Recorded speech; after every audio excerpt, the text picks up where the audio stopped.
Ogeta Marasiliu ka qenë ministre në disa fusha, pa askush nuk e mban mend për asgjë.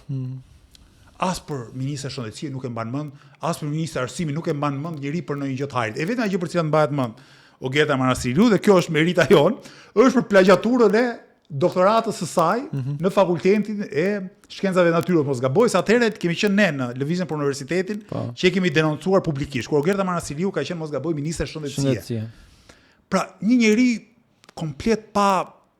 asnjë lloj dimensioni politik, pa asnjë lloj aftësie dukshme të paktën. Që emërohet nga Edi Rama dhe mua më duket edhe si e habitur aty. As e dinte që do të propozojë për kryetare bashkie, edhe do shkoj Partia Socialiste me këtë lloj kandidate, që unë mendoj është vërtet i kandidate e dobët dhe është një mundësi e artë edhe për ne në lëvizjen bashkë, që ta sfidojmë në debate drejt për drejta, kur vi puna në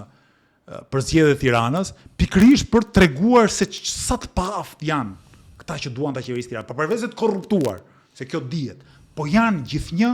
e më të paaft